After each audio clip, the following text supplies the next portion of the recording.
আসসালামু আলাইকুম, শুভ সকাল। সবাইকে স্বাগত জানাচ্ছি আমার দেশ লিড নিউজে। সঙ্গে আছি আমি মাহবুবুর রহমান ইমন।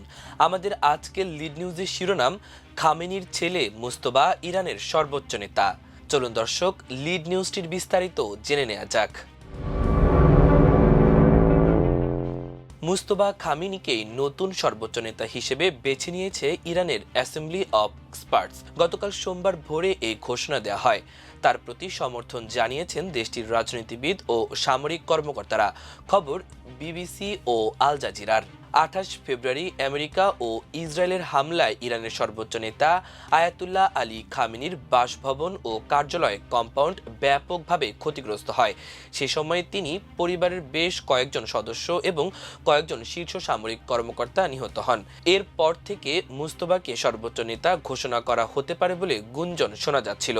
যুদ্ধের মধ্যেই সর্বোচ্চ নেতার নাম ঘোষণার পর ইরানের সরকার সমর্থকরা তেহরানের রাস্তায় নেমে উদযাপন করেছেন। তেহরানের এক জনসমাবেশে মুস্তফা খামেনি ও তার বাবা প্রয়াত আয়াতুল্লাহ আলী খামেনির ছবি হাতে নিয়ে হেঁটে যেতে দেখা যায় জনগণকে।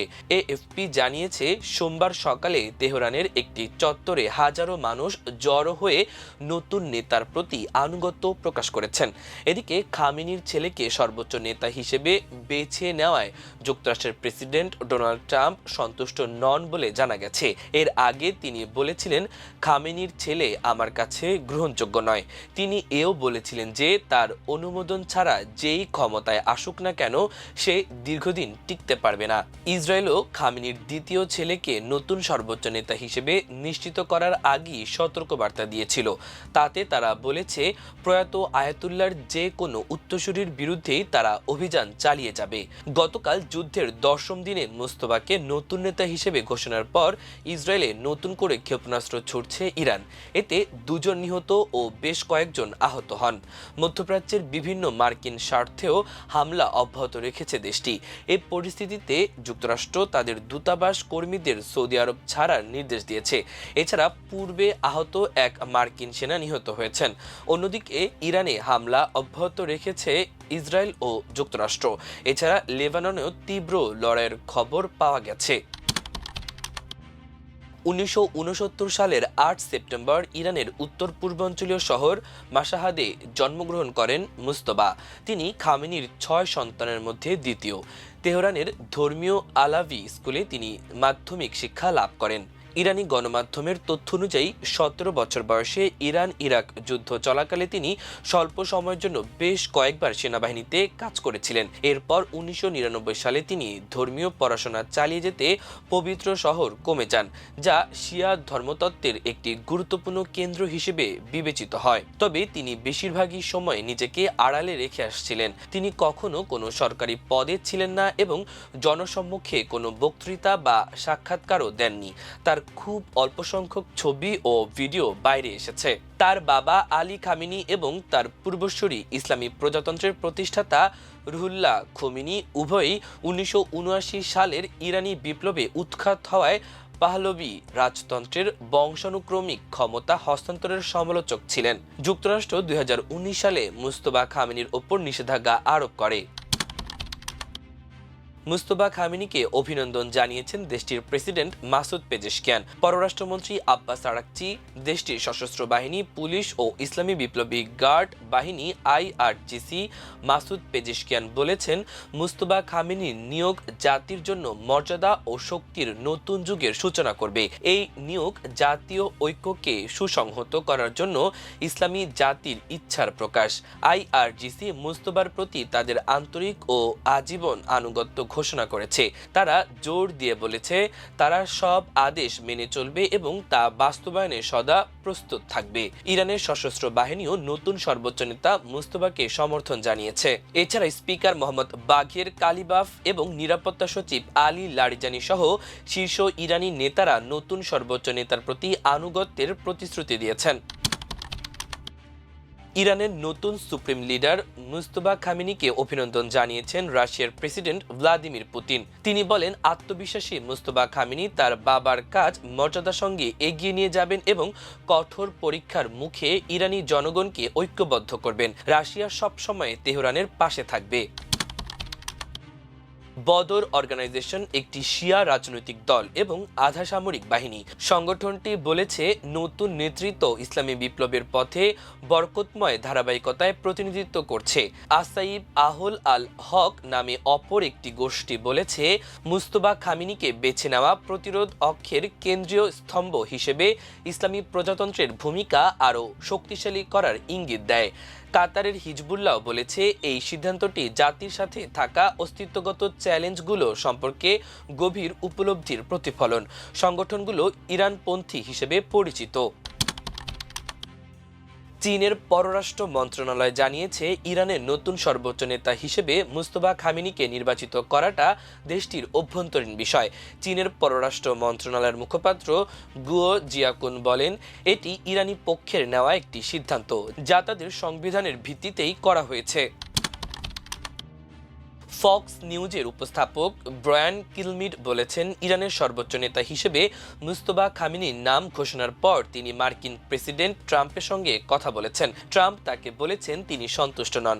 ইসরায়েলের সংবাদ মাধ্যম টাইমস অব ইসরায়েল জানিয়েছে, মার্কিন প্রেসিডেন্ট ডোনাল্ড ট্রাম্প এক সাক্ষাৎকারে ইরানের সর্বোচ্চ নেতা হিসেবে মুস্তফা খামেনির নিয়োগের বিষয়ে মন্তব্য করতে অস্বীকৃতি জানিয়েছেন। মার্কিন প্রেসিডেন্ট এই বিষয়ে কেবল বলেছেন, আমরা দেখব সামনে কি ঘটে। ট্রাম্প আরও বলেন, ইরানের সঙ্গে যুদ্ধ কখন শেষ করা হবে সেই সিদ্ধান্ত তিনি ইসরায়েলের প্রধানমন্ত্রী বেনিয়ামিন নেতানিয়াহুর সঙ্গে যৌথভাবে নেবেন। ইরানের রাষ্ট্রীয় সম্প্রচার মাধ্যম IRIB জানায়, নতুন সর্বোচ্চ নেতা মুস্তফা খামেনির অধীনে ইরান সোমবার প্রথম দফায় ইসরায়েলের দিকে ক্ষেপণাস্ত্র নিক্ষেপ করেছে। একটি ক্ষেপণাস্ত্রে লেখা ছিল, আপনার সেবায় প্রস্তুত সাইদ মুস্তফা।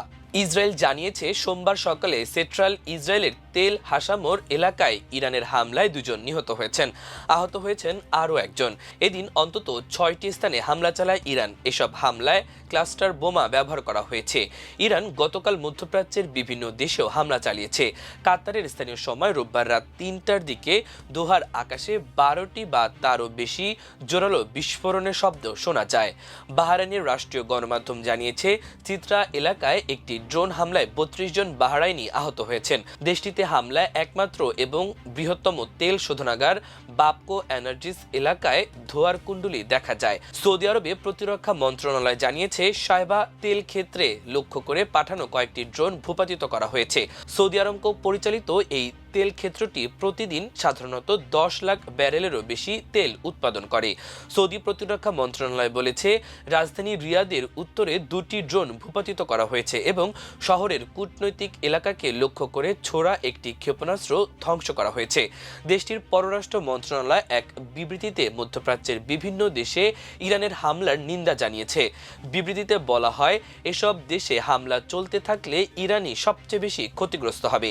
IRGC জানিয়েছে, তাদের নৌবাহিনী ড্রোন এবং ক্রুজ ক্ষেপণাস্ত্র দিয়ে কুয়েতের আল আদিরি হেলিকপ্টার বিমান ঘাঁটিতে হামলা চালিয়েছে।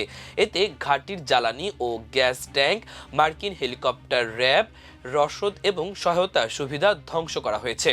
অন্যদিকে সংযুক্ত আরব আমিরাতও ইরানি হামলা থেকে রক্ষা পায়নি। দেশটি জানিয়েছে, ফুজাইরা এলাকায় একটি ক্ষেপণাস্ত্র ভূপাতিত করার পর তার ধ্বংসাবশেষ থেকে বড় ধরনের আগুন লেগেছে। তারা এদিন বেশ কয়েকটি ক্ষেপণাস্ত্র ও ড্রোন ভূপাতিত করেছে। হামলা চালানো হয়েছে ইরাকের কুর্দিস্তান অঞ্চলেও। দেশটির এরবিল বিমানবন্দরের কাছে একটি মার্কিন সামরিক ঘাঁটি নিশানা করে এই ড্রোন হামলা চালানো হয়েছে।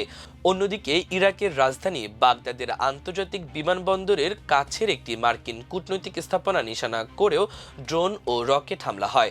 দেশটির আকাশ প্রতিরক্ষা ব্যবস্থা এই রকেট ও ড্রোন প্রতিরোধ করে ধ্বংস করেছে বলে জানা যায়।